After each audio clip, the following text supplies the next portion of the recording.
Let's call in our guest today, Senator, maybe, Sandy Pensler. Come on in.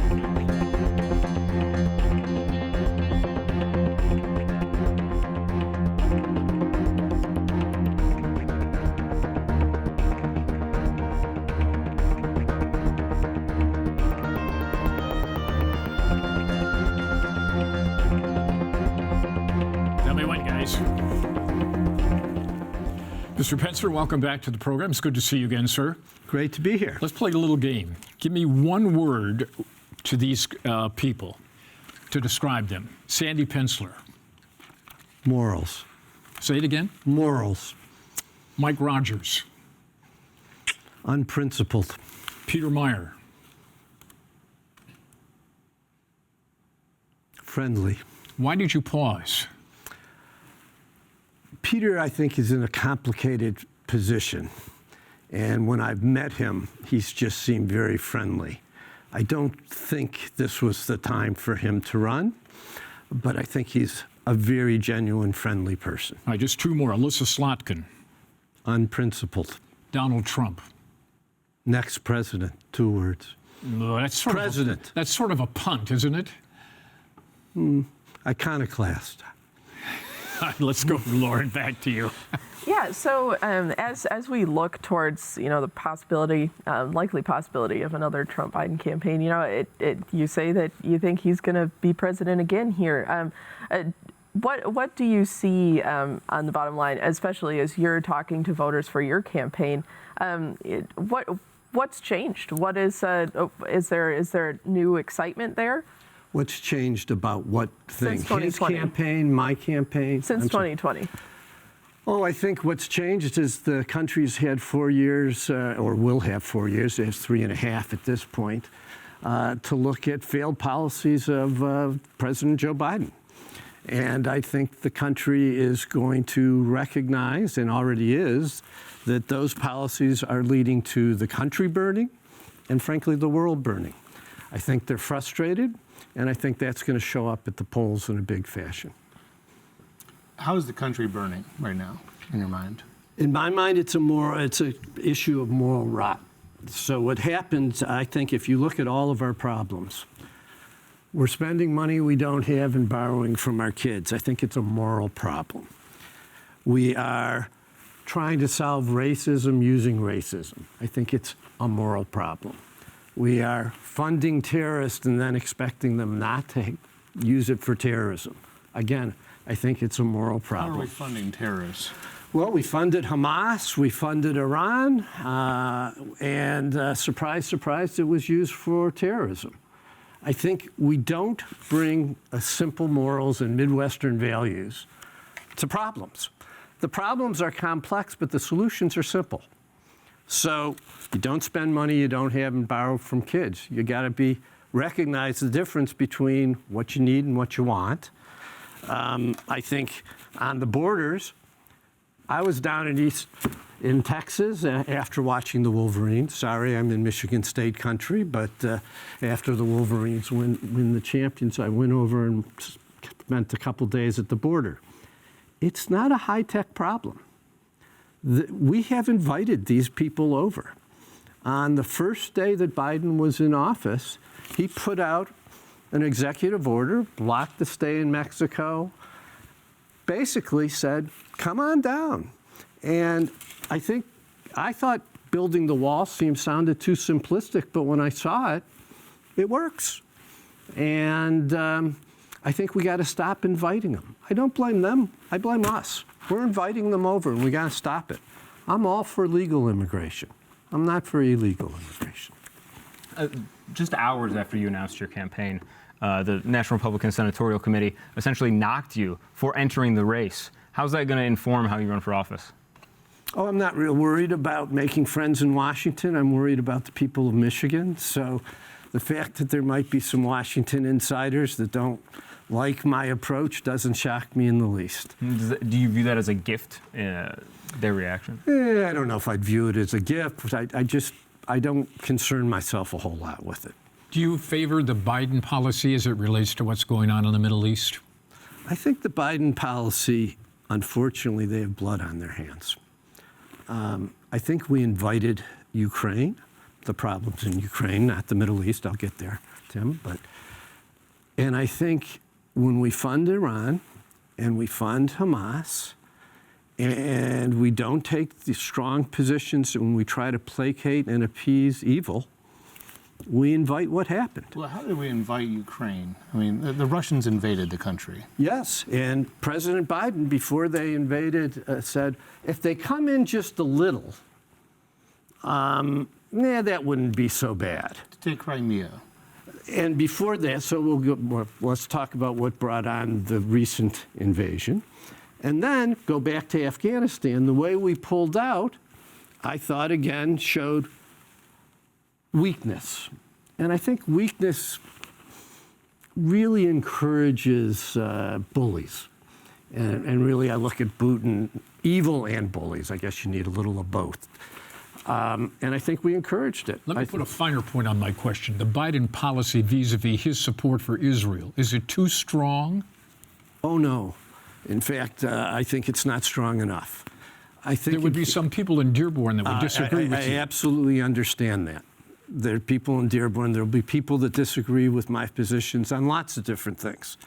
That doesn't mean I'll change them.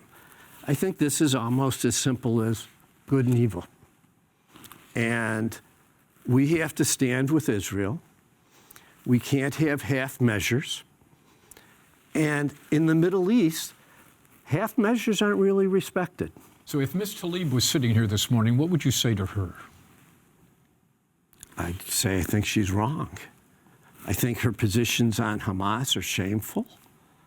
I think it was yesterday that she was one of 2 Congress people that voted not to condemn Hamas.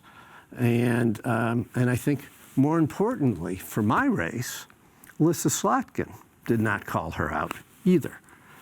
And Alyssa Slotkin was very quick to criticize the IDF. Those are all the wrong things. We need to stand with Israel. We need to be clear. And I think if we are, we'll have a solution that's better for everyone in that region.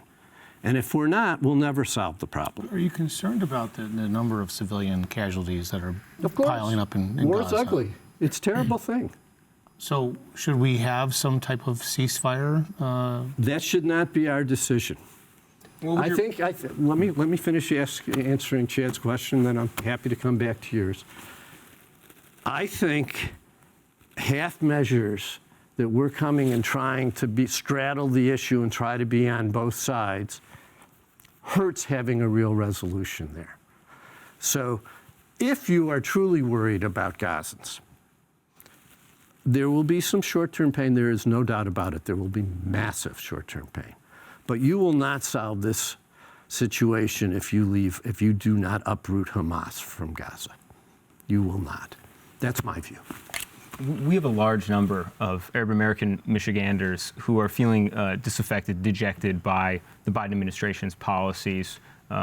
They may have had even family members who are civilians in Gaza killed as a result of this conflict. What would your message to them be? That I think we need to free Gaza. That I think we need a peace in the Middle East. And we will not have one when a governing body's primary documents call for the destruction of all Jews hiding behind trees.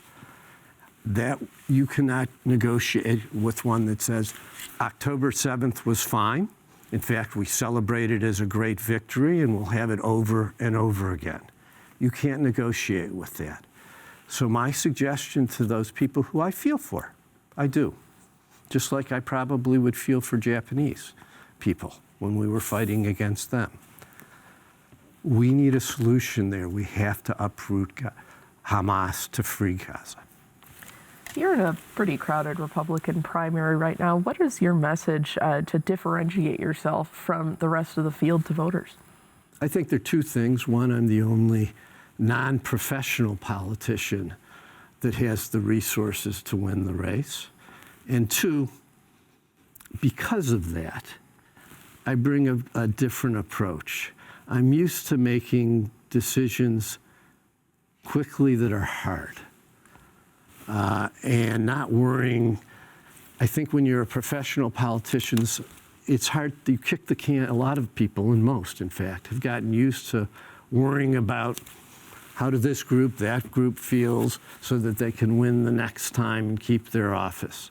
I'm just worrying about bringing morals to problems. Mr. Pensler, some of your critics say, what don't you understand about the word no? You ran for the U.S. Senate before, and you failed. Okay, you didn't get there. So now here you are back again. Oh, at first you don't succeed, try again. But no, I think it's, I was ahead in the primary and 2 weeks out, and I lost the endorsement of the president, which is very important. So it was I his am the fault, only, not yours. No, let me finish. I am the only candidate in this race who has supported the president throughout. Even after that, I supported the president. I think he will be a tremendous change from what we have in the White House at the moment. If he's convicted of a crime, would you still support him? I think what's happening, so I'm going to give you a little longer answer than a yes-no, because I don't think it's that simple. I think the American people are very fair, as would I be. I think lawfare is being used in a very unfair manner to attack him and take him off the ballot, and to attack Republicans everywhere. Here in our state, we have 16 electors that I think were unfairly charged. We had a moderate Republican governor and some of his staff that were unfairly charged. And I think it's become a pathway to attack democracy, to deter candidates. All right, so I think that's gone on against the president. So I think does it depend on the facts? Sure. But the facts that I've seen, there's nothing that I have But the seen question that on is the table is still problematic. this. If he is convicted in a court of law, would you still support him? Yes. Why? Because if I view that conviction as one that is not valid and will not stand up on appeal, which I believe most of them would not, then I would still support him. And as I look at the charges, I think all of them are politically motivated. And I think they undermine democracy in a major fashion. What's wrong with Mike Rogers? Why did I call him what I called him is what you're asking me. What did you call him? For the people that didn't hear it. Unprincipled. I think Mike spent 5 years bashing President Trump on CNN, and then went to donors and said, I'm a never-Trumper, please give me money. And then as soon as it was convenient for his election purposes, was told by Washington, you better get on board and support President Trump, he switched. I find that problematic and unprincipled. So basically, in the 10 seconds we have left, he's two-faced. I'd use the term unprincipled. All right, let's go with that. Mr. Pensler, it's good to see you again. Thanks for showing It's always great to see you guys. Thanks very much for what you do. Thanks to our panel. See you here next week for more Off the Record.